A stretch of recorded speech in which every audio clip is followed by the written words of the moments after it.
우리의 구주가 되시며 소망 되신 아버지 하나님, 오늘 이 아침 다시 한번 우리를 은혜의 자리로 불러주심을 감사합니다. 오늘도 주의 사랑하는 자녀들이 심령이 가난한 마음을 가지고 목마른 사슴이 정말 갈급한 심령을 가지고 오늘도 말씀 앞에 머리를 숙이기 위하여 이 자리에 나왔사오니, 하나님께서 예비하고 준비하신 종을 통하여 우리의 생명을 새롭게 하며 회복시키시는 주의 은혜를 만날 수 있도록 도와주시옵소서. 땅이 혼돈하고 흑암이 깊어진 이 땅에 주님의 빛으로 우리를 밝혀주신 이 하나님의 은혜가 바로 나의 심령 속에 임하는 이 아침, 그리고 이 말씀의 시간 될 수 있도록 함께 하시며, 오늘도 우리 귀한 목사님 하나님의 놀라운 능력을 통하여 우리의 심령 골수가 쪼개지는 하나님의 은혜가 전해지게 하여 주시옵소서. 예수 그리스도의 이름으로 간절히 기원하옵나이다. 아멘. 우리 하나님 말씀 같이 봅니다. 창세기 1장 6절에서 8절이고요. 오늘 말씀 우리 부흥의 사경의 주제가 되는 무리를 걷는 자라는 제목으로 오늘 우리가 말씀 들을 텐데요, 우리 같이 한번 말씀을 사모하고 우리 또 은혜를 사모하는 마음으로 함께 우리 1장 6절부터 8절까지 봉독하도록 하겠습니다. 하나님이 이르시되 물 가운데 궁창이 있어 물과 물로 나뉘라 하시고, 하나님이 궁창을 만드사 궁창 아래의 물과 궁창 위의 물로 나뉘게 하시니 그대로 되니라. 하나님이 궁창을 하늘이라 부르시니라. 저녁이 되고 아침이 되니 이는 둘째 날이니라. 아멘. 어제 우리 저녁 때 우리 목사님 통해서 정말 성령의 귀한 놀라운 은혜를 쏟아부으셨는데, 이 아침에 또 하나님의 새롭게 준비된 은혜가 우리 마음속에 임할 줄 믿습니다. 이제 우리 강동진 목사님 나셔서 하나님의 귀한 말씀 전해주시겠습니다.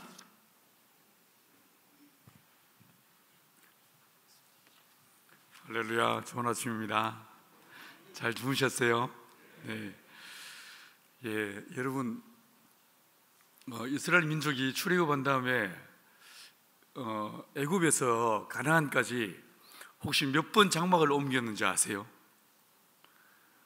남의 집, 우리 집 이사한 것도 모르는데 남의 집 이사한 걸 어떻게 알겠습니까? 그러나 성경을 통해서 보시면요, 그 여정을 확인해 볼 수 있습니다. 민수기 33장 같은 경우에 온 이스라엘 민족이 처음에 비돔과 라암스에서 출발해서 이 사람들이 가나안 가기까지 몇 번 장막을 옮겼는지, 장막을 옮긴 그 횟수를 쭉 우리에게 보여주고 있어요. 전체를 세어보면 몇 번이냐면요, 42번이에요 42회 이 사람들이 옮깁니다. 좀 이상하죠? 성경은 40이라는 숫자를 완전수라고 말하고 있는데, 이스라엘 하려면 기왕이면 예수님이 40일 금식하신 것도 하셨던 것처럼, 또 이스라엘 민족이 40년 광야에 지냈던 것처럼 40이라는 숫자를 의도적으로 맞출 수도 있는데, 왜 이걸 40이라고 하는 아주 불완전한 숫자로 우리에게 이야기해 주고 있을까? 그런데요, 성경을 보시면 이 40이라는 숫자가 한 번 더 등장합니다. 혹시 어디에 등장하는지 기억나십니까? 마태복음 1장이에요. 이는 아브라함과 다윗이었으니 예수 그리스도의 세계라 라고 하신 다음에, 아브라함은 이삭을 낳고 이삭은 야곱을 낳고 야곱은 요셉을 낳고 라고 하면서 낳고의 이야기가 나오는데, 14대 14대 14대 도합 몇 대였습니까? 40이 되었어요. 물론 이 족보도 역시 정확하게 구약의 역사를 따른다면 40이라고 말할 수 없습니다. 그런데 의도적으로 40이라는 숫자를 맞추고 있어요. 이 아브라함부터 시작한 이 족보의 맨 마지막 귀결점, 종결점은 누구였습니까? 예수였어요. 아브라함부터 시작한 그 거대한 이스라엘 역사에 이 발화점이 아브라함이었다면, 이것이 마침내 당도하는 도착지가 어딘가? 예수더란 거예요. 예수. 마치 그와 같이 이 역사를요, 다시 횡으로 딱 놓아놓고 호라이즌으로 놔두고 세상이라고 이야기하고 있는 이 비돔에서, 애굽에서 출발한 그 길었던 여정의 끝자락은 어디로 가는가? 여기서 저기로 가는 게 출애굽이 아니에요. 출애굽은 세상에서 부르심을 받은 저와 여러분이 예수 앞으로 나가는 것, 이게 출애굽인 거예요. 그래서 의도적으로 40이라는 숫자를 맞추고 있는 것을 보게 됩니다. 우리 인생도 여러분들 중에서 물론 이제는 많이 돌아가시고 또 역사가 많이 단절되기도 했겠지만, 평안도 하나님께서 하나님의 거룩한 복음으로 그 땅을 흥왕케 했던 그 땅, 그리고 정말 많은 사람들이 동방의 예루살렘이라 불렸던 그 땅에 복음을 듣고 예수를 믿기 시작하고 주님을 예배하기 시작했던 사람들의 후예들이지 않겠습니까? 왜 하나님이 저 땅을 떠나서 이곳에 자리를 잡고 터가 잡히게 하시고 교회를 하게 하셨을까? 이곳에 여러분들을 부르셔서 오직 성령으로 충만케 하시고 여러분의 심령 안에 예수, 그 예수만 충만케 돼서 예수의 살아계심을 증거하고 예수를 증거하는 하나님의 사람들로 세우기 위해서 이곳에 이 틀을 세우시고 여러분의 인생을 인도해 주셨음을 믿습니다. 어제 제가 하나님의 성령이 임하시면 4가지의 거룩한 권능이 주어진다라고 말씀드렸습니다. 여러분, 우리가 정말 생활을 잘하고 예수를 잘 믿으면 우리가 어떻게 될 것 같습니까? 교회요, 정말 교회가 성령 충만해지고 교회가 정말 온전케 되면 교회가 어떤 모습이 될 것 같습니까?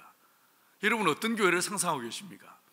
여러분이 바울이 말한 대로 우리가 그리스도 예수의 장성한 분량에 이르도록 자라나라고 하는데, 그리스도 예수의 장성한 분량에 이르도록 자랐을 때에 우리의 모습이 어떤 모습이어야 될 것 같습니까? 저는 어제 그 이야기를 끝에 다 말씀을 못 드렸지만, 적어도 제가 볼 때는요, 진짜 성령 충만한 분, 우리 예수님이 하나님의 성령으로 충만케 되니까 이 말씀의 권능이, 이적과 표적의 권능이, 기도의 권능이 충만해지고, 이를 통해서 나보다 남을 아끼는 예수의 마음, 그 마음으로 십자가를 지시까지 주님 충성하십니다. 동일한 모습으로요, 우리가 성령 충만해지면 어떻게 되는가? 어떤 사람은 말씀이 강하게 임하는 경우가 있습니다. 어떤 사람은 이적과 표적으로 사람을 살리는 자의 삶을 살게 되기도 합니다. 또 어떤 분들은 기도의 능력이 임해서 늘 기도에 힘쓰는 그런 삶을 살기도 하십니다. 혹은 어떤 경우는 봉사, 그리고 구제, 선교에 열심을 내게 하시는 경우가 있을 수 있습니다. 이 4가지가 다 나타나는데, 그런데 더 중요한 결론은요, 정말 우리가 성령 충만하면 어떻게 되는가? 이 4가지가 한 사람에게 다 나타날 수 있습니다. 교회도 마찬가지예요. 한국 교회, 서울에 있는 교회들 보시면 어떤 교회는 말씀이 너무 좋고요, 평안교회가 그렇죠. 그리고 또 이 교회 안에 성경 공부의 시스템이 너무 잘 돼 있어 가지고 제대로 꼴을 먹지 못하고 양육을 받지 못한 자가 내가 이 평안교회에 와서 제대로 예수를 만났어, 예수를 알게 돼서 라고 말하게 되는 이 말씀으로 충만한 교회가 있을 수 있습니다. 두 번째로요, 교회 안에 하나님의 성령의 역사하심으로 예배할 때마다 결박이 풀어지고 귀신이 떠나고 병자가 치유되는 이런 은혜를 경험할 수 있는 교회가 있습니다. 물론 요즘 이런 교회 참 보기 어렵습니다만 그런 교회가 있습니다. 세 번째로요, 기도 정말 열심히 하는 교회가 있을 수 있습니다. 특히나 여러분 아시는 것처럼 어느 교회 하면 새벽기도로 유명하고 어느 교회 하면 철야기도로 유명한 그런 교회들 있지 않습니까? 사실 한국 교회는 기도로 유명한 게 한국 교회였습니다. 자, 마지막으로 말씀드린 요한의 영성을 따라서 구제 열심히 하고 봉사 열심히 하고 선교 진짜 열심히 하는 교회가 있을 수 있습니다. 그런데 정말 교회가 성령으로 충만케 되고 온전케 되면 어떻게 되는가? 이 4가지가 이 한 교회 안에 다 나타나는 거예요. 우리 평안교회가 그런 교회 되기를 간절히 축원합니다. 자, 오늘 이 본문에서 말씀을 보시면요, 사실 성경은 한 이야기를요, 한 주제를 계속 반복적이고 점층적으로 한 이야기를 계속 하고 또 하고 또 하고 또 하는 이야기가 이게 성경이에요. 성경이요, 성경을 조금 더 넓게 한번 거시적으로 한번 보실래요? 이 성경이 66권이라고 하지만 사실 이 66권의 책은요, 오직 모든 성경은 하나님의 감동으로 됐다고 했습니다. 그러면 이 책을 한 권으로 본다면 창세기는 뭐겠습니까? 서론이죠. 그렇죠? 서론에 해당하는 거예요. 그리고 요한계시록은 뭐겠습니까? 결론이죠. 혹시 여러분은 글을 써보셨습니까? 논문을 써보신 적이 있습니까? 글을 쓰거나 논문을 쓸 때 혹은 일기를 쓴다 하더라도요, 기승전결에 의해서 처음에 서론에서 한 이야기를 본론에서 풀어낸 다음에 결론에 가서요, 딱 이거를 같은 이야기의 결론을 맺어줘야 이 책이요 팔리는 책이 되고 이 논문이 통과될 수 있는 논문이 됩니다. 그러지 않겠습니까? 예, 맞습니다. 성경은요, 한 이야기를 반복적으로 그리고 점층적으로 똑같은 얘기를 계속 반복해서 하고 있습니다. 자, 한 예를 들어 보시겠습니까? 오늘 이 본문 1절, 이 창세기 1장에서 보시면요, 첫날 하나님 뭐 하셨습니까? 빛을 만드셨죠. 빛을 만드셨죠. 자, 이스라엘 민족 출애굽한 다음에 출애굽한 이스라엘 민족이 제일 먼저 경험한 사건이 무엇이었습니까? 하나님의 불기둥이었어요. 이스라엘 민족 가운데 주님께서 불기둥을 보내셔서 그들을 앞서 이끌어가기 시작하십니다. 기억나십니까? 그러다가 애굽의 600병거가 딱 쳐들어오니까 하나님 어떻게 하십니까? 그 불기둥이 뒤로 가서 애굽과 이스라엘 사이에 딱 들어가서 이 애굽의 모든 군대를요 흔들어 놓아 버리는 걸 보게 됩니다. 하나님의 불기둥 사건이 등장합니다. 기억나시죠? 자, 그런데 이스라엘 민족이 출애굽한 다음에 그 다음에요 이 사람들이 성막을 만들지 않습니까? 이 성막에 한번 기억을 떠올려 보십시오. 성막의 휘장을 지나서 뜰로 딱 들어가는 순간에 제일 먼저 나오는 게 무엇이었습니까? 번제단이었어요. 이 번제단은 어떤 곳입니까? 불타는 곳이에요. 여기서는요 재물을 태우기 위해서 늘 거기에 불이 타고 연기가 나는 곳이 이게 바로 하나님의 불기둥이었어요. 이 번제단이었습니다. 이 번제단은 늘 불꽃이 있습니다. 그리고 연기가 납니다. 하나님께서 이스라엘 민족을 구름 기둥과 불 기둥으로 이끄셨다고 했는데 이 같은 이야기인 거예요. 하나님 앞에 하나님의 거룩한 천국을 상징하는 지성소로 나가는 제일 첫 번째 관문이 무엇이었습니까? 우리의 죄와 허물을 위해서 짐승이 제물이 불태워지는 이 불이 타오르는 번제단을 제일 먼저 통과하는 걸 보게 됩니다. 여러분 한 번 더 가보시겠어요? 요한복음을 가보십시오. 요한복음 1장에서 요한복음을 잘 보시면 1장과 2장은요 날들에 대한 이야기가 쫙 나옵니다. 이게 이튿날 그리고 이튿날, 셋째 날, 날들이 나와요. 이게 정확하게 이 창세기 1장에서의 날들과 딱 그대로 매치되는 걸 보게 됩니다. 자, 요한복음 1장에서 첫 번째 날의 이야기가 무엇이었습니까? 참빛, 곧 세상에 와서 비치는 빛이 나니 이 빛이 곧 사람들의 생명이라 빛에 대해서 이야기하고 있습니다. 요한을 어떤 자로 소개하고 있습니까? 이 빛에 대해서 소개하는 자, 이 빛을 알게 하는 자가 바로 이게 요한이라고 말했어요. 예수님은 누구십니까? 빛이 어둠 가운데 찾아오신 분이 우리 주 예수님이셨어요. 우리가 그 영광을 보니 아버지의 독생자의 영광이 은혜와 진리가 충만하더라. 대오독사 하나님의 영광으로 충만한 그분이 바로 우리 주 예수님이셨어요. 똑같은 이야기가 빛의 이야기로 등장하죠. 그 결과 마지막 결론에 가서요 요한계시록은 어떤 이야기로 끝이 납니까? 우리가 가게 될 우리를 위해서 예비하신 새 예루살렘은 하나님의 영광으로 충만한 나라, 빛의 나라가 바로 이게 새 예루살렘인 거예요. 자, 오늘 이 본문에서 보시면 물에 대한 이야기가 나옵니다. 여러분, 물은 어디서 어디로 흐릅니까? 아직 잠이 들 깨셨죠? 물은 어디서 어디로 흐릅니까? 위에서 아래로 흐른다고요? 진짜 맞습니까? 물은 정말 위에서 아래로 흐를까요? 예, 맞습니다. 그런데요 반만 그렇습니다. 저는 신학만 공부했거든요. 근데 제가 이 농사를 짓기 시작하면서 연구하고 함께 공부하다 보니까 진짜 놀라운 이 사물의 세계가 막 보이기 시작합니다. 물은요 정확하게 반은 위에서 아래로 내려옵니다. 근데 내려온 만큼요 위로 올라갑니다. 예를 들어서 비 그친 다음에 날이 개이기 시작하면 아지랭이가 피어오르는 것을 본 적 있습니까? 이게 뭡니까? 하나님이 물을요 아래에서 위로 끌어올리시는 거예요. 그래서 실제로 욥기 27편 7장에서 하나님이 물을 가느다랗게 하여 끌어올리시고 라고 이야기하고 계십니다. 하나님 물을 올리십니다. 이 지구상에서 가장 강력한 힘이 무엇입니까? 중력이라는 힘이죠. 모든 것은요 자유낙하합니다. 떨어지게 되어 있습니다. 맞죠? 그런데 이 중력을 거스리면서 올라가는 게 있습니다. 누군지 아세요? 식물들이에요. 이 식물들은요 물을 위로 끌어올릴 수 있습니다. 땅속에 뿌리를 받고 물을 빨아올립니다. 이 물을 빨아올리는데 이 애들이요 중력을 거스리면서 그 보드라운 식물들이 위로 올라갑니다. 다 자란 나무들은요 어떻게 되는지 아십니까? 뿌리를 받고 땅속에서 물을 빨아올리는데 물을 빨아올린 것을 자기가 다 먹지 않습니다. 잘 생각해 보시면요 식물들은요 동물과 좀 다릅니다. 우리 동물들은 사람을 비롯한 모든 동물들은 안에 위가 있어요. 그리고 폐가 있어요. 심장이 있어요. 이런 기관들이 있습니다. 그런데 나무들이 심장이 있습니까? 기관이 있습니까? 폐가 있습니까? 똥구멍이 있어요? 잘 모르시겠죠? 이 식물들은요 우리와 좀 다른 시스템을 갖고 있습니다. 근데 어떻게 하냐면 땅에 뿌리를 받고 물을 빨아올린 다음에 얘네들이 어떻게 하냐면요 이 물을 자기가 다 쓰는 것이 아닙니다. 뿌리에서 줄기로, 줄기에서 가지 끝으로, 가지 끝에 있는 나무 잎사귀를 통해서 뒤에 기공이 있지 않습니까? 이파리 뒤에 있는 기공을 통해서 대기적으로 물을 쫙 뿜어버립니다. 땅 속에 있는 걸 위로 하늘로 보내는 존재가 이게 식물들이에요. 뿐만 아닙니다. 반대로요 이파리를 통해서 엽록소를 가지고 광합성 작용을 했지 않습니까? 반대로 역순으로 단당물을 만든 다음에 이걸요 자기가 먹는 게 아니고 이파리에서 가지로, 가지에서 줄기로, 줄기에서 땅속 뿌리를 통해서 땅속으로 쫙 흘려보내는 이게 바로 식물들이에요. 뭐가 보이십니까? 식물들은요 하늘의 끝은 땅으로, 땅의 끝은 하늘로 보내는 존재들이 이게 식물들이에요. 그래서 예수님이 십자가에 달려 돌아가신 거예요. 뭔 말인지 알겠시요? 나무를 보십시오. 정확하게 예수가 보이지 않습니까?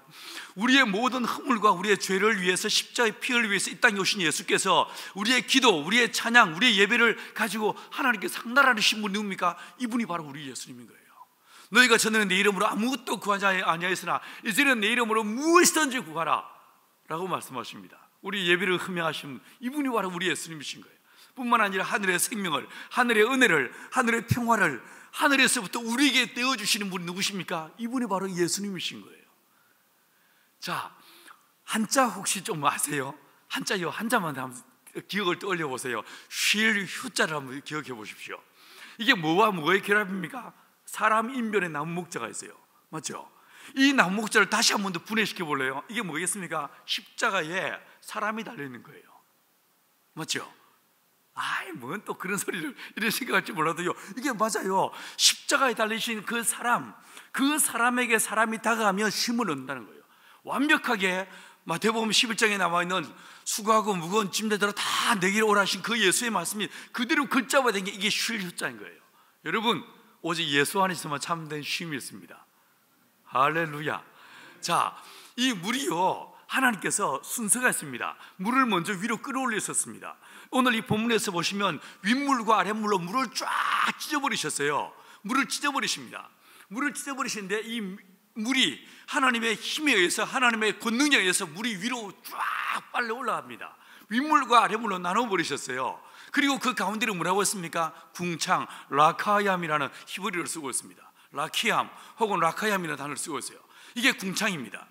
자, 이 궁창인데, 자, 이스라엘 민족이 출애굽한 다음에 불기둥의 인도하심을 따라 나간 두 번째 사건, 두 번째 에피소드가 무엇이었습니까? 홍해 바다 사건이었어요. 물에 대해서 성경은 기록하고 있습니다. 맞죠? 이 물 앞에서 온 이스라엘 민족이 어쩔 줄 몰라 하면서 막 예를 쓰고 발버둥을 치고 있는 물 이야기가 나옵니다. 자, 이제 다시 한번 성막으로 들어가 보실게요. 이 성막에서 번제단을 딱 지나면 그 두 번째 나타나는 것이 무엇이었습니까? 물두멍. 기억나십니까? 물두멍에 물을 담게 있고 그 물에 손을 씻는 거예요. 자, 그런데요, 이 라키암이란 이 단어, 라카얌이란 이 히브리어 단어가 하나님께서 물과 물을 윗물과 아랫물로 쫙 찢으신 다음에 가운데를 궁창이라고 했는데, 이 궁창이라고 보였던 이 단어가 어떤 뜻이냐면요, 금속을 얇게 편 그릇 뭐 이렇게 해석할 수 있는 단어예요. 그런데 물두멍이 뭡니까? 이 물두멍이 바로 금속을 성막에서 일하고 있는 애굽의 이 레위 지파의 여자들의 손거울, 이 손거울로 만든 게 이게 바로 물두멍이지 않습니까? 똑같은 개념을 담고 있는 거예요. 자, 요한복음으로 다시 가보시겠습니까? 요한복음에 가보시면 이튿날 1장 29절에서 뭐라고 했습니까? 예수님이 세례 받으시는 장면이 나오죠. 그리고 이 세례식 이후에 요한이 뭐라고 합니까? 보라, 세상 죄를 지고하는 하나님의 어린 양라고 이야기하고 있습니다. 여러분, 결국 물 이야기가 나오고 있는 걸 보게 됩니다. 그러다가 이 물에 대한 이야기가 쫙 나오다가 마지막 결론에 가서 요한 계시록에 가서 20장에서 뭐라고 말합니까? 주님께서 새하늘과 새 땅을 이 사도 요한에게 보여주시는데, 내가 또 봄에 처음 하늘과 처음 땅이 다시 있지 않습니다. 뭐가 나타납니까? 새하늘과 새 땅이 나타납니다. 그런데 이어서 부연 설명이 뭐라고 했습니까? 바다도 다시 있지 않더라라고 했어요. 바다가 사라져버립니다. 그런데 오늘 이 본문에서 보시면 하나님이 엿새 동안 우주 만물을 만드시면서 매일매일 뭐라고 하십니까? 마치 노래할 때 추임새를 넣는 것처럼 보시기에 좋았더라, 보시기에 좋았더라 라고 말씀했어요. 근데 오늘 이 본문에서 보시면 둘째 날만큼은요, 보시기에 좋았더라 말이 없어져 버립니다. 맞죠? 아, 모르셨어요? 없어요. 안 하세요. 보시기에 좋았더라 말이 없습니다. 왜 안 하셨을까요? 왜 사라져 버렸을까요? 그리고 요한계시록에서는 바다도 다시 있지 않더라라고 이야기했습니다. 이 바다는 어디로 간 것일까요? 자, 물이 한번 올라갔지 않습니까? 물이 올라갔으면요, 반드시 다시 내려오게 되어 있습니다. 맞죠? 올라간 물은 내려오게 되어 있고 내려온 물은 다시 올라가게 되어 있습니다. 자, 그런데 내려오는데 하나님이 나누어 두신 것을 이 두 개가 만나버리면 이게 심판이 됩니다. 자, 예를 들어서 첫째 날 하나님 빛과 어둠을 나누셨지 않습니까? 그리고 빛을 낮이라 밤을 어둠이라 만드셨어요. 그런데 애굽에서 바로가 주의 말씀에 끝까지 불순종하니까 주님 어떻게 하십니까? 어느 날 대명천지 한낮에 어둠이 몰려오게 하십니다. 빛과 어둠이 혼재되게 만들어 버리십니다. 그렇죠? 이게 무엇이었습니까? 하나님의 재앙이었어요. 하나님의 심판이었어요. 마치 그와 같이 하나님께서 윗물과 아랫물로 나눠두셨는데 이 물이 두 개가 만나면 뭐가 됩니까? 이게 노아 홍수가 되는 거예요. 이게 심판이 되는 거예요. 하나님이 나누어 두신 것을 이게 두 개가 함께 섞여버리면 이게 심판이 되는 거예요. 오늘날요, 사람들이 동성애라고 샘섹스 메리지, 남자와 남자가 결혼하고 여자가 결혼하는 신기하고도 너무 이상한, 도대체 말도 안 되는 이 이상한 짓을요 법으로 만들어서 이걸 권장했다는 식으로 전 세계 나라가 뒤집어 난리도 아닙니다. 당장에 올해 2월 달에 이 법에 대한 개정 통과가 우리나라 국회에서 있을 예정입니다. 이 혼란한 틈을 타서 난리도 아닙니다. 이게 한국만의 문제가 아닙니다. 전 세계가 이게요, 내가 볼 때 딱 미쳐가고 있는 것 같아요. 진짜 미쳐가고 있는 것 같아요. 하나님이 남자와 여자로 나눠두셨는데 이걸요 어거지로 남자가 남자를, 여자가 여자를 같이 섞여버리겠다는 거예요. 미치겠어요. 이게 스스로 지 무덤을 파고 있는 이 인류의 모습을 보게 됩니다. 자, 여러분, 나누어 두신 것이 만나는 뭐가 된다고요? 이게 심판이 되는 거예요. 자, 그런데 다시 그러면요 우리 노아 홍수로 가보십시다. 하나님이 창세기 6장 1절에 보니까 그때에 이 노아 당시의 사람들이 어땠습니까? 타락했습니다. 죄악이 관영했습니다. 사람들이 생각하는 것이 어렸을 때부터 악했다고 했습니다. 어른들 돼서 나이 들어서 철 들어서 악한 게 아니고 아예 처음부터 어릴 때부터 인간들이 악하더란 거예요. 요즘 딱 보면 그렇죠, 그죠? 어떠세요? 제가 딸기 아빠거든요. 큰애는 딸이고 둘째는 기집애예요. 딸들 키워보니까 이게 사악하게 이럴 데 없습니다. 인간이 원래 죄인이라 이 타락한 인간들을 바라보시면서 하나님께서 사람 지으셨음을 후회하십니다. 그리고 어떻게 하십니까? 이 인간들을 물로 썰어버리라고 작정하십니다. 그런데 그 중에서 하나님이 한 사람을 택하여 내십니다. 누구였습니까? 노아였습니다. 6장 8절에 보니까 노아는 당대의 의인이었고 완전한 자라라고 얘기했죠. 그래서 이 노아에게 하나님께서 방주를 만들게 했습니다. 방주가 다 만들어집니다. 120년 동안의 기나긴 역사 속에서 하나님의 말씀에 순종해서 이 노아가 방주를 만들어냈습니다. 자, 만들었는데 7장 1절에서 보시면요, 하나님이 방주가 다 만들어진 이후에 주께서 뭐라고 하시면 노아에게, 노아야 너는 너의 모든 식솔들을 데리고 방주 안으로 들어가라 라고 말씀했어요. 방주로 들어가라고 했습니다. 창세기 7장 1절에서. 우리말에서는 노아에게 너는 너의 가족들을 데리고 방주로 들어가라 라고 되어 있어요. 이걸 영어 성경에서 보시면요, Go into the ark라고 되어 있습니다. 그런데 이 단어가요, 킹 제임스 버전에서 보시면 어떻게 되냐면 Come into the ark라고 되어 있어요. 원래 이게 보라는 단어가 물론 이게 고로도 번역할 수 있고 come이라도 번역할 수 있는데 원래 우리 어르신들은 어떻게 이걸 이해했냐면 come이라는 단어로 이해했어요. 자, 여러분, 고나 come이라면 그게 그 말 같지만 이 말을 다시 한번 상상력을 발휘해 보십시오. 하나님께서 Go into the ark라고 할 때는 하나님은 방주 안에 계십니까? 밖에 계십니까? 밖에 계신 거예요. 하나님이 밖에 계시면서 들어가 이렇게 말씀하시는 거예요. 맞죠? 그런데 come in, 아이고 영어도 못하는 게 영어를 하니까 좀 이상하죠? 시골촌놈이 괜히 아는 척합니다, 그죠? 근데 한번 쉬운 단어니까 들어보십시오. come into the ark라고 할 때 이때 하나님은 어디 계십니까? 방주 안에 계신 거예요. 느낌이 다르죠? 히브리에서도 마찬가지예요. 이 히브리는 우리에게 하나님께서 뭐라고 하냐면 들어와 라고 말씀하고 계신 거예요. 이 방주가 그냥 노아가 만든 것 같은데 그게 아니더라고요. 이 방주를 다 만들고 보니까 그 안에 누가 계십니까? 하나님이 계시더란 거예요. 노아는 뭘 만든 거예요? 단순히 배를 만든 게 아니에요. 뭘 만든 거예요? 성전을 만든 거예요. 이 방주는 완벽한 하나님의 성전이었던 거예요. 그 성전 안에 누가 계십니까? 하나님이 계신 거예요. 그러면서 하나님께서 방주가 되셔서 이 노아를 끌어안으십니다. 노아를 품어버리십니다. 여러분, 노아가 당대의 의인이었다고요? 완전한 자였다고요? 진짜 노아가 완전한 자였습니까? 방주 밖에 있는 사람들은 다 죄인들이었고 방주 안에 있는 이 노아는 진짜 거룩하고 흠도 없고 의로운 자였습니까? 정말 그랬습니까? 진짜 그렇다고 생각하십니까? 여러분이 볼 때 기독교인들은 기독교인이 아닌 사람들에 비해서 더 정직합니까? 더 순결합니까? 더 착합니까? 더 성실합니까? 바람 안 핍니까? 사기 안 칩니까? 나는 이 말에 예라고 말할 자신이 없습니다. 목사는 성도들에 비해서, 세상 사람들에 비해서, 스님들에 비해서 더 정직하고 더 순결합니까? 나는 이 말에 대해서도 예라고 말할 자신이 없어요. 노아는 진짜 당대의 완전한 자였습니까? 방주 끝나고 난 다음에, 이 홍수 사건이 끝나고 난 다음에 9장에 보시면요, 9장 20절 20절에서 이 노아가 제일 먼저 한 일이 무엇이었어요? 포도나무 심었어요. 맞죠? 그리고 포도주를 만듭니다. 이 포도주를 마셨다라고 이야기하고 있어요.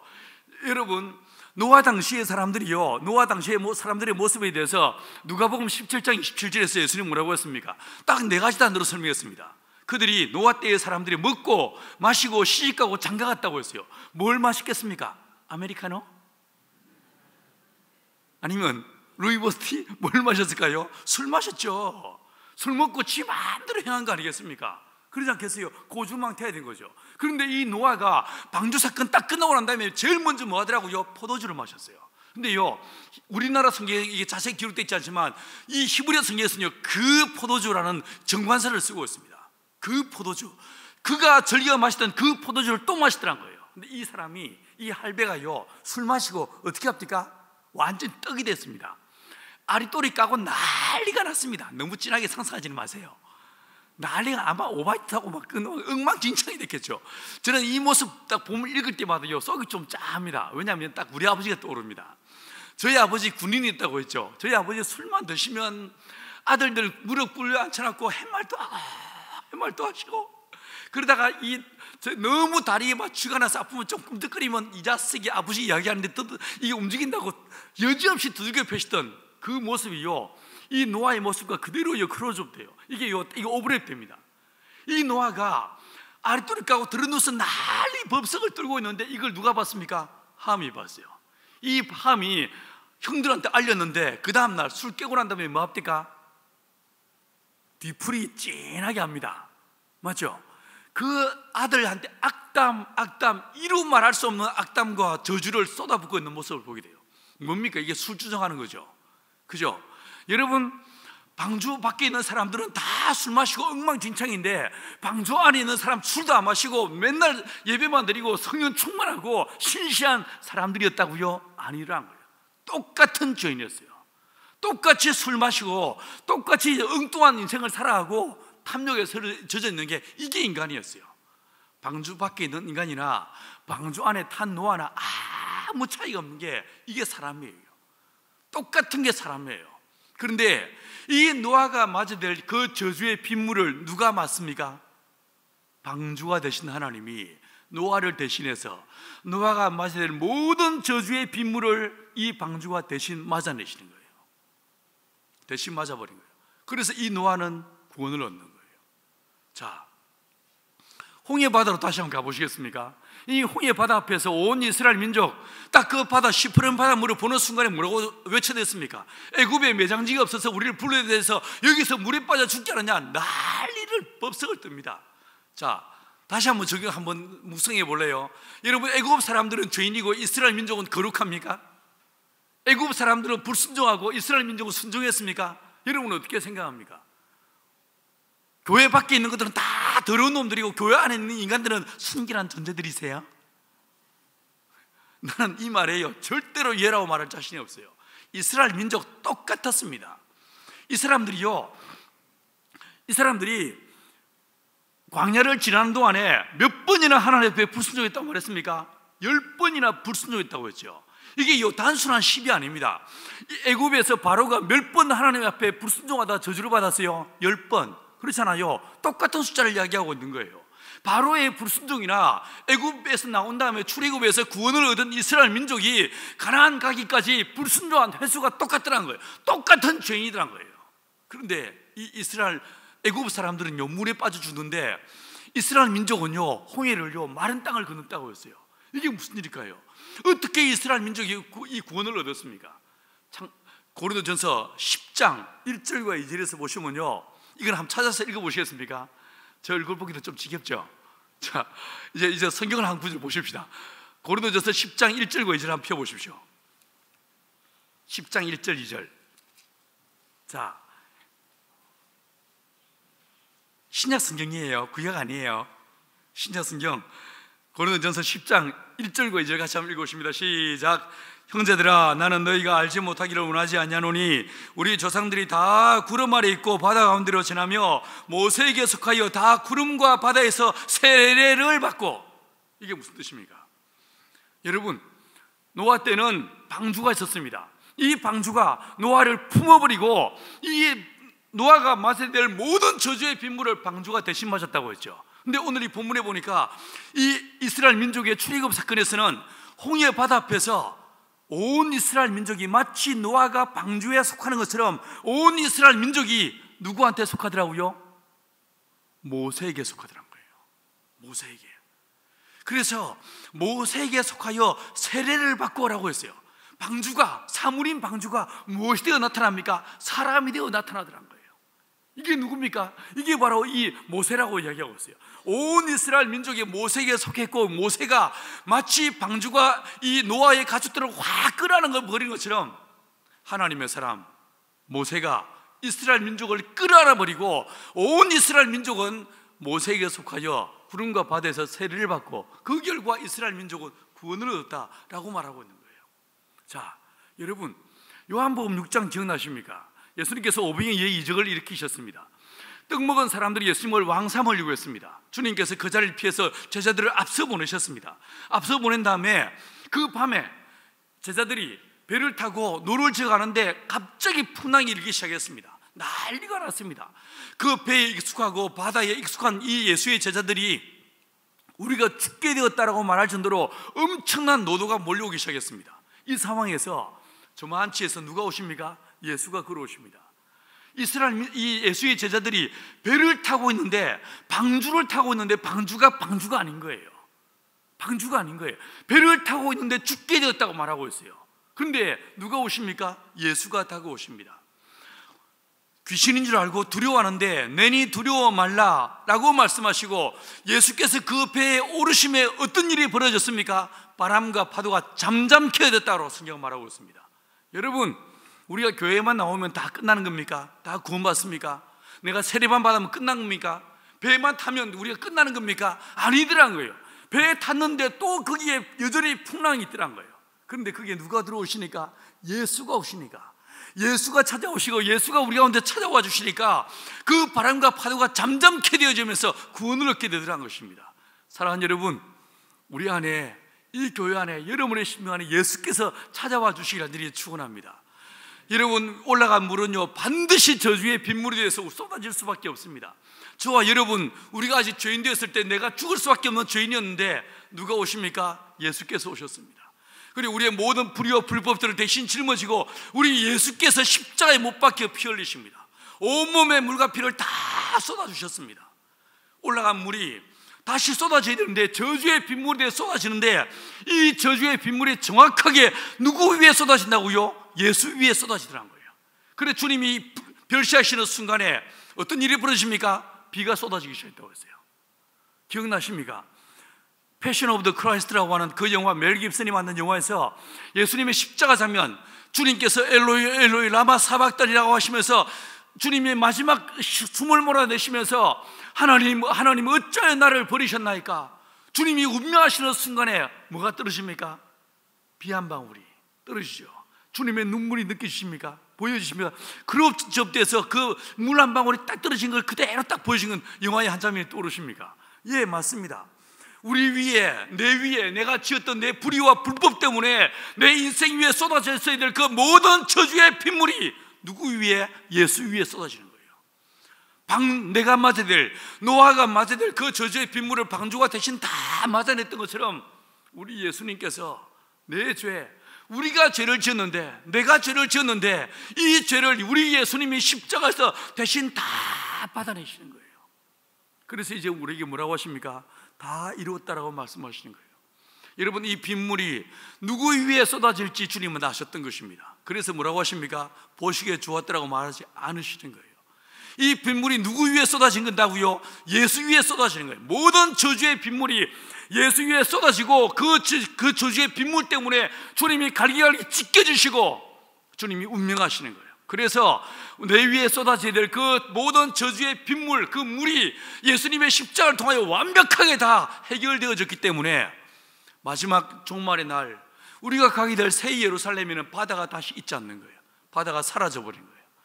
왜요? 주님이 대신 담당했기 때문에. 오직 생명수와 흐르는 거룩한 주님의 나라에서 저와 여러분이 주님을 만나게 될 줄 믿습니다. 사랑하는 여러분, 똑같은 죄인들입니다. 그런데 예수 안에서만 길이 있습니다. 예수 그분만이 우리의 소망이 되시고, 우리가 아무리 비가 올 때도 우산 안에 건물 안에 들어가 있으면 우리가 비를 맞지 않을 수 있는 것처럼 이 죄악을 이길 수 있는 유일한 길은 예수 안에 속하는 길입니다. 여러분, 베드로 기억나시죠? 물에 빠질 수밖에 없는 사람이었어요. 우리와 똑같은 죄인이었어요. 그런데 이 사람이 어떻게 합니까? 물 위를 걷습니다. 주님의 말씀을 따라 주님을 바라보고 주님의 말씀에 순종하니까 물 위를 걸었다고 했습니다. 여러분, 이 죄악 속에서 아이고 세상 사람들 사는 게 다 그렇지 뭐, 다 죄인으로 사는 거야, 그나물의 그 법이야 라고 말하는 이 시대에도 저와 여러분이 예수에게 속하여 예수만 바라봄으로 우리가 죄악에 함몰당하지 않고 물 위를 걷는 저와 여러분 되기를 간절히 축원합니다. 죄악 속에서 이 물질주의와 황금만능주의 속에서 우리가 이 세상에 속하지 않고 세상에 있지만 물 위를 떠서 주님의 손에 붙잡힌 바 되어서 물 위를 떠서 파도를 가르면서 걸어갈 수 있는 저와 여러분 되기를 간절히 축원합니다. 이 길이 어디에 있다고요? 오직 예수 안에 있습니다. 우리의 죄악을 대신 담당하신 예수 안에 있습니다. 이번 이 집회를 통해서 오직 성령 충만함으로 오직 예수로 충만해서 저와 여러분의 세상을 이길 수 있는, 죄악을 이길 수 있는 믿음의 사람들로 설 수 있는 저와 여러분 되길 간절히 축원합니다. 저희 공동체 이야기를 조금만 해드릴게요. 이게 이야기할 시간이 도대체 없을 것 같아가지고 내가 이야기를 좀 조금만 제가 하고 한 5분만 하고 끝내겠습니다. 제가 온누리교회 부목사로 있었다고 했죠. 그래 안 보이죠? 제가 온누리교회 부목사였어요. 사실 제가 그 교회에 들어갈 마음이 추워도 없었는데 하나님이 저를 덕을 뜨밀어가지고 그 교회에 어거지로 들어갔습니다. 그 이후 들어가서 한 2년 동안은요, 배울 게 있고 볼 게 있고 재미가 있었습니다. 근데 한 2년 지나니까 3년째 되니까 때려 죽인다 해도 그 교회에 못 있겠습니다. 왜냐하면 제가 그 교회에서 만나는 대부분의 사람들은 여러분처럼 신실한 기독교인들만 만나는 거예요. 제가 볼 때 우리 예수님은 죄인의 친구였어요. 세리의 친구였어요. 주님을 알지 못하는, 예배하지 않는 세상 사람들, 그들과 더불어 사는 분이 우리 예수님이셨어요. 그러지 않았습니까? 그분은 심지어 창기들과 함께 식탁 교제를 나누신 분이 우리 주 예수님이셨어요. 그런데 나는 주일날 뿐만 아니라 매일 만나는 대부분의 사람들이 기독교인들만 만나는 거예요. 그들 만나면 저는 어떻게 하겠습니까? 다 저것이 두 손 모으고 안녕하세요 이러면서 점점 여성화되어가는 내 모습 보는데 미치겠습니다. 내가 이러려고 못 살린다 깊은 절망감과 자기감이 내 속에 몰려왔습니다. 여러분, 뿐만 아니라요, 그 교회는요 일할 사람들이 쎄 벌렸습니다. 신학생들마다 그 교회 들어오고 싶어가지고 말 그대로 박이 터집니다. 저는 여기는요, 저 아니라도 일할 인간들이 많아요. 저 여기 있고 싶지 않습니다. 제발 여기서 저를 내보내주십시오. 제가 내려가서 저 시골 가서 예수 예자도 모르는 시골 동네에 가서 목사 계급장 떼고 똑같이 그들과 더불어 살겠습니다. 이렇게 말씀을 드렸습니다. 여러분은 새벽 예배 끝나고 나서 어디서 기도하는지 몰라도 저는요, 그때 온누리교회 있을 때는 어디에서 기도했냐면 예배 끝나고 나면 얼른 옥상으로 올라와서 예배당 옥상에서 기도했습니다. 아무도 걸리는 거 없이 막 주야 쾅 질러댈 수 있는 옥상 가서 마음껏 떠들이는 기도했었습니다. 그때 제 기도 제목 딱 한 가지밖에 없었습니다. 주여 제발 여기서 저를 내보내 주시옵소서. 얼마나 때를 썼는지 모릅니다. 때를 써도 하나님이 하도 말씀을 하시고 침묵하시기에 확 그냥 주님만 대답을 안 해주시면 제가 감옥 가버리겠습니다. 왠지 아세요? 감옥에 딱 들어가는 순간에 그 인간들은, 나와 같은 방에 쓰는 인간들은요, 내가 떠들면 그들은 들을 수밖에 없어요. 여러분, 이 아침에 내가 떠들면 여러분 들을 수밖에 없잖아요. 내가 그거 들어가가지고 열심히 뭐 뚫게 펴든지 말든지 오로지 내가 예수만 전하겠습니다. 저는요, 목사가 내 인생의 꿈이 아니었어요. 나는 전도인으로 사는 게 내 꿈이었어요. 아니면요, 주님요 확 그냥 택시 운전을 해버립니다. 목사 그만두고 택시 운전할 거예요. 왜 택시 운전하려고 했는지 아세요? 승객이 타는 순간에 목적지에 갈 때까지 그 인간은 내 말을 들을 수밖에 없어. 중간에 내릴 거예요. 어떻게 할 거예요? 열심히 복음을 전하고 또 내리고 내려주고 또 태우고 또 전하고, 이런 전도인의 삶을 살고 싶었어요. 어느 날 주님께서 됐다 그만하라고 하시면서 하산 명령을 내리시고 충청북도 본으로 가라고 명령하셨습니다. 뛸 듯이 기뻤습니다. 사직서를 딱 제출했습니다. 딱 보시면 좀 뺀질거리게 안 생겼습니까? 사직서 제출한 다음에요, 제가 휴대폰 꺼버리고 제가 교육자 회의를 안 나가기 시작했어요. 하영조 목사님이 저를 잡아오라고 난리가 났는데 안 갔어요. 안 가고 뺀질거리다가 어디서 내가 그분을 만났냐면 서민고에 있는 온누리교회 맞은편 신동아 쇼핑센터 지하 3층에 사우나가 있어요. 어느 날 땡땡이 치고 사우나를 갔는데 이분도 업무 시간에 땡땡이 치고 거기 와 있었어. 저를 바라보고 너 이리 와, 꼼짝없이 붙잡혔습니다. 옆에 앉혀놓고 저한테 하시는 말씀, 너 도대체 정신이 있어 없어? 현대선거는 도시선거인데 뭔 농촌이야? 너 농사 지어봤어? 아닙니다. 땅 있어? 없습니다. 부모님 농사꾼이 아닙니다. 저희 아버지는 해병대. 뭐 내가 얘라고 할 수 있는 게 아무것도 없었습니다. 막 저를 퇴근하시다가 딱 뭐라고 하시면, 너 날 설득시키라. 설득시키면 내가 널 내려보내주마. 설득을 못 시키면 너 습, 국물도 없어. 이러시는데 고개를 들고 씩 웃으면서, 목사님, 제가 목사님을 설득시키면 저를 따라 내려가시겠습니까? 이러니까 이분이 껄껄껄 웃으시면서 내가 졌다 이러십니다. 제가 이래봬도 돌아가신 하영조 목사와 싸워 이긴 사람입니다. 그 이후로 하 목사님이 저를 볼 때마다 뭐 도와줄까? 진짜 내 기분 좋다. 내 최근에 몇 년 만에 네 같은 놈 처음 본다. 내가 뭐 도와줄까? 말만 해라. 땅을 사줄까? 돈을 줄까? 아니면 사람을 보내줄까? 뭐든지 말만 해 라고 이야기하시는데 제 목 끝에서요, 땅 사주세요 이렇게 목 끝까지 올라왔는데 이걸 꽉 눌러버리고요, 목사님, 제가 목사님 밑에 진짜 많은 것 배웠습니다. 제가 나이가 어리니까 맨땅에 헤딩해 보겠습니다. 기도만 해주십시오 라고 말했어요. 멋지죠? 이 멋진 건요, 대가를 지불해야 돼요. 제가 퇴직금 정산하고 나니까 내 수익이 얼마 있었냐면 10만 3천 원 있습니다. 그 돈 들고 보은으로 내려왔습니다. 제 어투에서 느껴주십니까? 제 고향이 어딘지 미로 짐작하시겠어요? 저는 경상도 진주가 제 고향입니다. 저희 처가댁 전라북도 익산이에요. 저는 충청도랑 아무시랑 관계없이요. 그런데 하나님이 보은으로 가라고 해서 보은으로 갔습니다. 오라는 데가 있습니까? 갈 데가 있습니까? 전혀 연고가 없는 그 지역에 가서 온 마을을 샅샅 출고 다녔습니다. 그러다가 지금 있는 그 마을을 찾아냈어요. 어느 날 제가 풍수에 대해서 관심이 있어서 풍수 지리설 책을 좀 몇 권 본 게 있었거든요. 풍수 지리설에 맞춰가지고 이제 몇 가지 원칙 가지고 찾다가 그 마을을 찾아냈어요.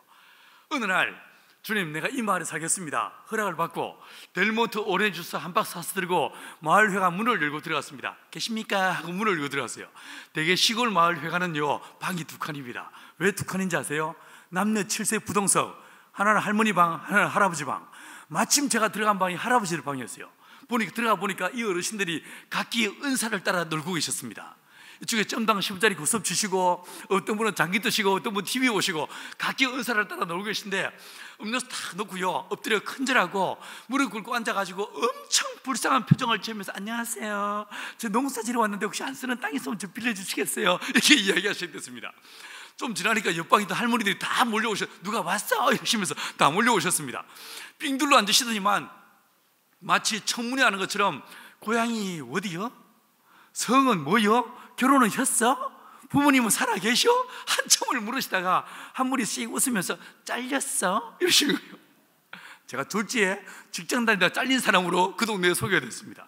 그리고 밭을 빌려서 농사를 짓기 시작했어요. 아무도 처음에는 내가 목사인 줄 몰랐습니다. 후미진 10여 년 이상을 묵혀진 빈밭을 빌려가지고 거기서 농사를 짓기 시작했어요. 있을 것도 없어가지고 처음에는 2월 그 엄동설한 추운 겨울에 텐트 치고 살았는데 진짜 추웠습니다. 정말 추웠습니다. 그 텐트 치고 살다가 나중에는 중고 컨테이너 하나 갖다 놨고 거기에 전기도 안 들어가서 촛불 켜고 생활하기 시작했습니다. 내가 물 길러다가 그 물로 씻고 그 물로 밥해 먹고 그렇게 살았습니다.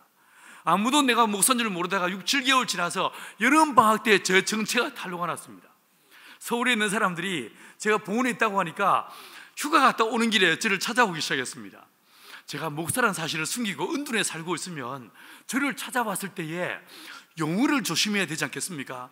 강 사장님 어디 계세요? 이러든가, 아니면 강 선생님 이래 있어야 되는데, 이 철딱선이 없는 사람들이 와가지고 전화를 해도 제가 그때만 하더라도 우리 마을에 전화가 안 됐었습니다. 이 전파의 사각지대였습니다. 전화가 안 되면 마을 분한테 물어볼 때 뭐 강 사장님 이랬어야 되는데, 이 철딱선이 없는 사람들이요, 혹시 여기 강동진 목사님이라고 계세요? 이렇게 물었습니다. 그 양반이 목사요? 이러면서 제 정체가 다 녹아났습니다. 우리 동네에 보안관 할머니가 한 분 계셨습니다. 집집마다 참견하고 다니는, 무슨 일이 있으면 온 동네를 뛰어다니면서, 예를 들어서 비가 부슬부슬 내리면요 온 동네를 뛰어다니면서 장독독다다 큰 소리 치고 다니는, 빨래 안 걷고 뭐야 이게 큰 소리 치고 다니는 할머니 한 분 계신데, 이분이 내과를 지나 언덕 뒤에 있는 그 후미진 밭에 찾아오셨습니다. 밭두개 앉으시더니만, 강씨, 예? 목사라며? 예, 실은 제가 목사입니다. 교회는 끊었어? 왜 여기 와서 이 지랄이야? 제가 졸지에 교회 끊은 목사로 그 동네에 소개가 됐었습니다. 여러분, 그 여름 방학이 지나고 저를 따라서 저한테 서울에서 말씀 배우던 형제들이 저를 따라 내려왔습니다. 제가 그때 몇 살에 이 일을 시작했냐면요 34살에 시작했습니다. 다분히 의도적이었습니다. 예수님이 33살에 십자가에 못 박히셨으니까 34살부터의 주의 공생애는 내가 삽니다, 이런 마음으로 제가 34살에 그 일을 시작했습니다. 한 명은 35살, 한 명은 33살. 30대 초반의 젊은 남자들이 중고 컨테이너 3 곱하기 6m짜리 컨테이너에 함께 모여 살면서 저희들요 진짜 기도 열심히 했습니다. 날마다 기도하고 날마다 예배드리면서 우리가 정말 형제가 연합하여 동감이 어찌 그리 선하고 아름다운 거, 이걸 경험했습니다. 진짜 좋았습니다. 밭에 갈 때요, 밭에 가서 기도도 정말 열심히 했습니다. 주여, 이 밭에 은혜를 다하셔서 30배, 60배, 100. 이게 기도로 안 되는 것도 있습니다. 저희가 밭에다가 고추 심고 들깨 심고 콩 심고 쫙 심었는데 한 2달 지나니까 심지도 않은 풀들이 쫙 올라오면서 저 풀은 초원이 되는 거예요. 저희들 농사를 짓기 시작하면서 주여, 우리가 친환경으로 유기농업으로 지속 가능한 좋은 말은 다 갖다 붙여서 우리가 정말 창조 질서를 회복시키는 멋진 농사를 한번 지어보겠다고 마음먹었는데 아무런 강론이 없었습니다. 총론만 있고 강론이 없었습니다. 여러분 아시는지 모르겠는데 목사들은 원래요 입으로 먹고 사는 인간이야. 이 목사들이 지 손으로 뭔 짓을 해봤겠습니까? 한 명은요 컴퓨터 프로그래머였습니다. 그 인간 보드라운 손으로 자판이나 두들겨봤지 그 인간이 지 손으로 뭔 호미질을 한번 해봤겠습니까? 물론 그 세 번째 형제는요 농대 박사였어요. 서울대, 제가 그때 서울대 농대에서 성경 가르치고 있을 때였는데 유학 갔다 온 지 얼마 안 된 시간 강사였습니다. 막 유학 갔다 와가지고 어리버리한 현실 감각이 없는 이 친구를 내가 확 피싱을 했습니다. 너 여기서 봤자 뭐 하겠어? 나와 함께 이 나라 이 민족의 농촌을 아샤인. 원래 목사들이 뻥이 세잖아요. 이 친구가 내 말에 뻑 갔습니다. 그리고 그 시간 강사를 그만두고요 저를 따라 내려왔습니다. 저요 그 친구 내려올 때 정말 내 마음속에 기대가 가득 찼습니다. 우리 농업 끝났어, 농대 박사했어, 이렇게 했는데 딱 그 친구 처음 내려오고 밭에 가서 제가 조심스럽게 물었습니다. 형제, 이거 어떻게 하는 거예요? 라고 물으니까 이 친구가 급 당황하면서, 목사님, 저 연구소에서 DNA 연구했는데요 이 인간 호미질 한번 해본 적 없고 삽질 한번 해본 적 없어. 스포이저 들고요 맨날 안에서 DNA 연구하고 이 뭐 종자기를 하는 이것만 연구한 친구야. 내가 믿을 건 따로 있지, 이 인간을 내가 믿었어.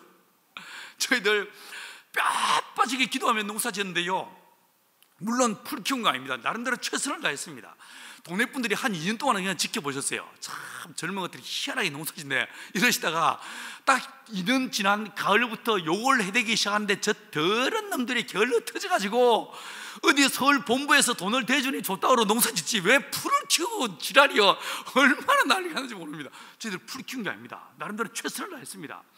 원래 그런데요 일 못하는 인간들의 몇 가지 공통점이 있어요. 꼭 타이밍을 놓쳐. 맞죠? 노래 못하는 것들이 반박자 쳐져. 맞죠? 그 두 번째, 도구를 이용할 줄 모릅니다. 저희가 원래요 풀이란 건요 막 돋았을 때 이 호미를 눕혀가지고 덕으로 쫓는 게 아니고 덕으로 박박 긁어버리면 풀은 쉽게 잡힙니다. 근데 꼭 2-3번 비를 맞히고 풀을 캐내?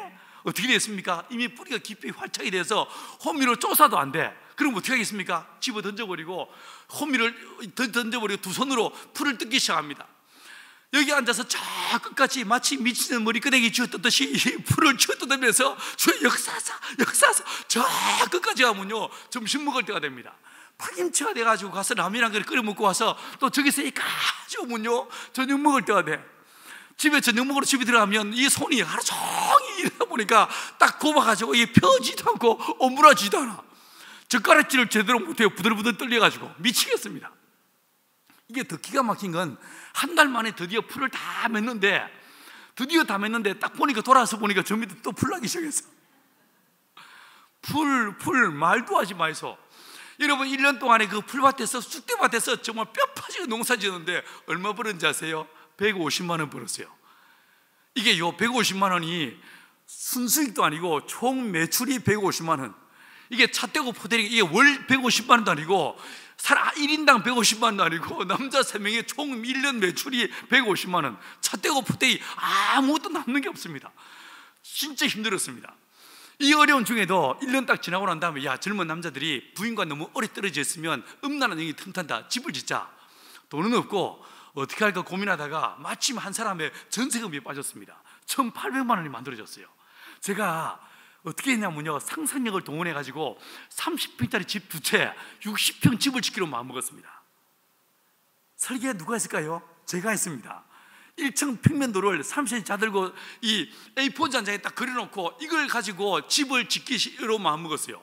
돈은 없고 어떻게 할까 고민하다가 아파트 모델 하우스 있죠, 분양 끝나고 나면 철거합니다. 그 철거할 때 나오는 폐목들을 못 박은 채로 5톤터로 4대 분량을 샀습니다. 그 나무 첫해 11월 달부터 거의 되면 3월까지 장도로 들고 매일 못을 뽑았어요. 이런 이러면서 못을 뽑아서 찌꺼리고 버리다가 생각해 보니까 이게 철이라 모아서 버리면 돈이 되겠습니다. 이걸 정부미 마대자루에 못을 차곡차곡 뽑았습니다. 모았습니다. 다 뽑고 나니까 12마대 가득히 못을 뽑았어요. 예수님은 12광주리 가득히 떡을 모으셨는데 저는 못을 뽑았어요. 그 못 뽑은 나무로 집을 짓기 시작했습니다. 여러분, 집을 짓는데 이게 목사란 인간이 집을 지어본 적이 있겠습니까? 저희가 정말 나름대로 최선을 다해서 집을 지어 나가는데, 이제 이 목조주택은 벽을 세우면서 벽을 조립해가는 방법인데, 막 집을 짓다가 야, 가만있어 봐, 여기는 창문이 하나 있을 것 같잖아. 눕혀! 다 모여봐! 창문 사이즈 얼마나 하면 되겠어? 뭐 이렇게 집을 지어 나갔습니다. 여러분 상상을 해보십시오. 이게 아파트 모델하우스 철거에 나온 나무니까 이게 페인트가 벗겨지고 녹이 쓴 썩죽거리한 이상한 나무로 집을 짓기 시작하니까 동네 분들이 지나가다 다 들리십니다. 이게 뭐요? 아, 저희들 집 짓는 거예요. 축사 아니요? 뭔 집을 이따구로 짓고 왜 동네를 더럽히고 지랄이요? 아닙니다. 끝나고 나면 엄청 이뻐집니다. 뭐 딱 보면 알겠구만. 왜 이러는 게 시방 난리가 났었습니다. 아닙니다. 이거요, 끝나고 나면 엄청 이뻐집니다. 이렇게 해서 뭐 집을 지기 나왔는데 동네 분들 다 와서 구경을 했었습니다. 그러다가 이 집이 지어지니까 온 동네 분들이 정말 자기 일처럼 기뻐하셨습니다. 저도요, 처음에 그 집 짓고 얼마나 기뻤는지 모릅니다. 오, 주여, 내가 이 집을 지었단 말입니까? 너무 감사합니다. 진짜 감격스러웠습니다. 요즘은요, 제가 그 집을 볼 때마다 왜 설계를 내가 졌다고 그래가지고 내가 확 불사질러 버리고 새로운 짓고 싶은 마음이 볼 때마다 눈에 천불이 납니다. 그런데 그 집을 다 짓고 2층으로 짓다고 했지 않습니까? 2층에 방을 넣고 1층에 이제 거실을 만들어서 우리끼리 예배를 드리기 시작했어요. 저희가 정말 예수님처럼 하고 싶어서 십자가도 달지 않았습니다. 교회 팻말도 없이 우리끼리 모여서 예배를 드렸어요. 주님, 제가 전도 안 하겠습니다. 전도 안 하고 예수님 이 땅에 오셔서 30년 동안 한 번도 전도한 적이 없었어요. 제가 어제 말씀드린 대로 저는요, 20대의 미친놈처럼 지리산 곱창이 뛰다니며 전도했는데 우리 예수님은 30살 될 때까지 30년 동안 한 번도 전도한 적이 없었습니다. 여러분들처럼. 맞죠? 그러다가 딱 30살에 공생이 시작하시고 길게도 아닙니다. 딱 3년 단기로 치고 빠집니다. 이 모습 보면서 주님, 내가 30년은 아니지만 몇 년 동안 말로 전도하지 않겠습니다. 나는 이 동네 머슴입니다. 어디선가 누군가에 무슨 일이 생기면 어디든 달려가서 그분들이 일을 돕겠습니다. 그렇게 마음 먹고 우리끼리 예배를 드리기 시작하는데, 어느 날 우리끼리 막 모여서 예배 드리고 있는데, 한참 예배를 드리고 있는데 저 뒤에 문이 빼꼼히 열리면서 나도 와도 돼야 하면서 오르셨습니다. 보니까 그 보안관 할머니였어요.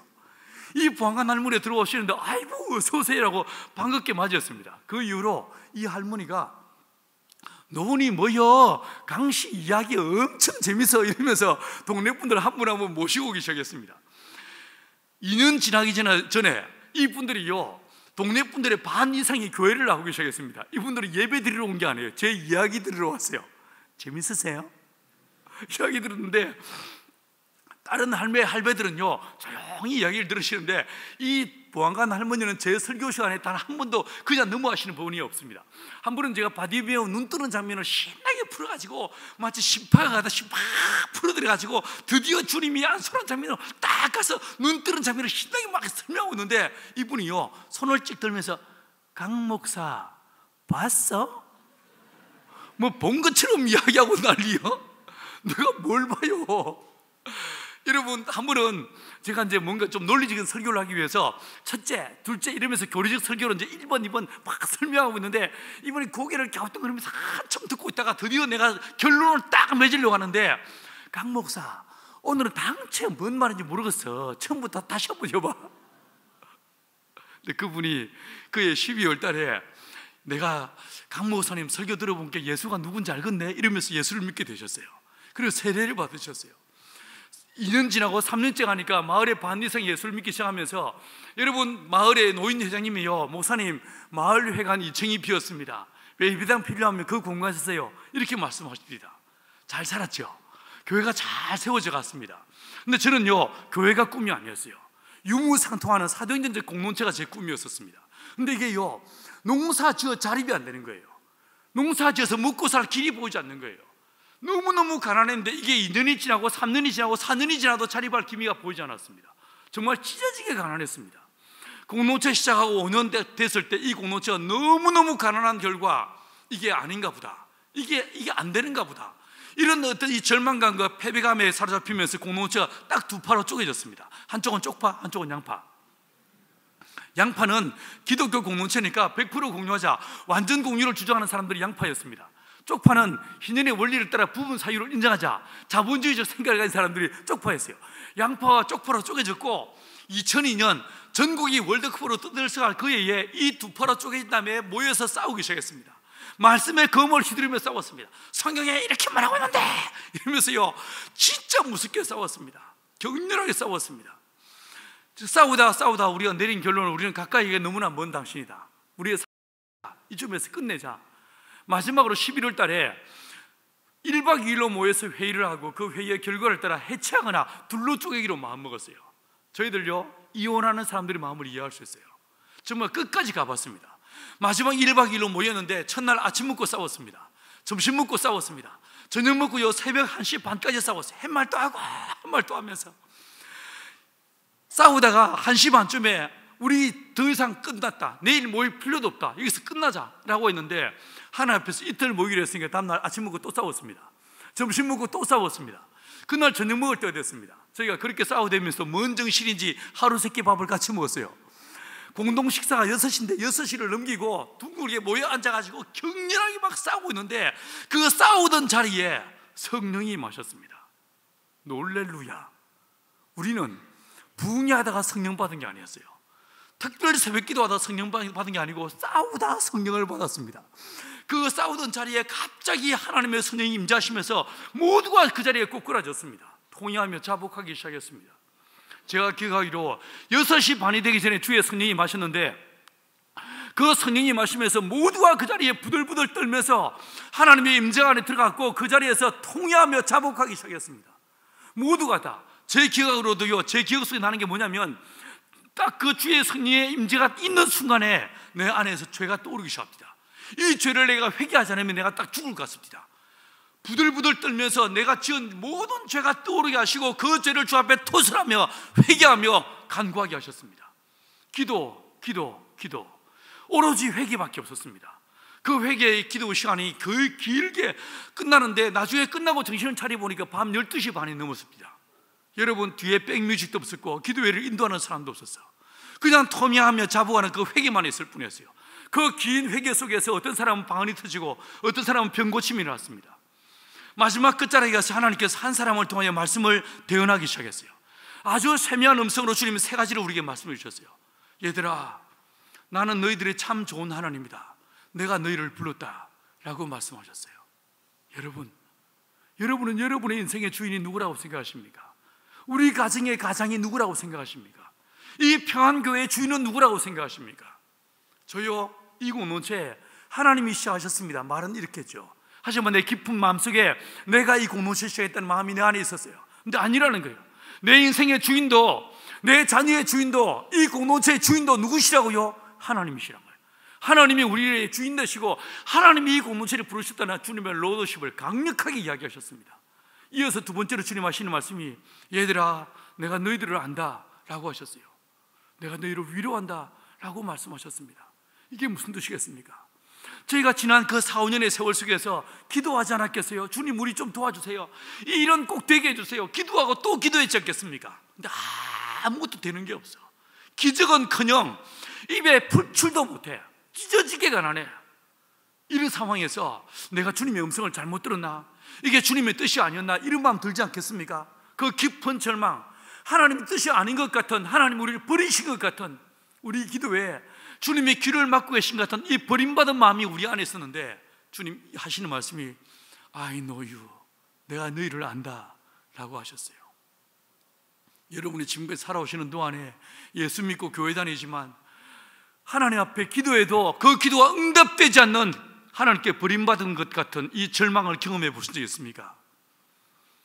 내가 교회는 나오지만 하나님을 향해서 담을 쌓아버리고 더 이상 기대감을 갖지 않는 믿음의 영적 침체에 빠져 있지는 않습니까? 저희가 그랬었습니다. 근데 하나님 하시는 말씀이 내가 너희를 안다 라고 이야기해 주셨어요. 이 자리에 오기까지 여러분의 인생 속에 겪었던 그 수많은 실패와 절망과 좌절, 그 고통의 눈물들을 누가 하신다고요? 하나님이 하신다는 거예요. 이어서 세 번째로 주님 하시는 말씀이 내가 이 공동체를 통해서 영광을 받으시겠다고 말씀하셨어요. 그 사건으로 우리의 관계가 회복되었습니다. 예배가 회복되었습니다. 마지막에 서로 부둥켜 안고 내가 당신을 미워한 걸 용서해 주십시오. 서로 화해하며 용서를 구하고 우리가 정말 눈물로 함께 끌어안았습니다. 관계가 회복되었습니다. 근데 그게 끝이 아니었어요. 그 이듬해 저희는 지금도 우리 밭이 없습니다. 저희는 소작농들입니다. 밭을 빌려 농사 짓고 논을 빌려 농사 짓는데 우리가 심은 작목들마다 말 그대로 기적이 나타납니다. 고추 심어 보셨어요? 고추 심으면 한 나무에서 붉은 고추 몇 개는 딴지 아십니까?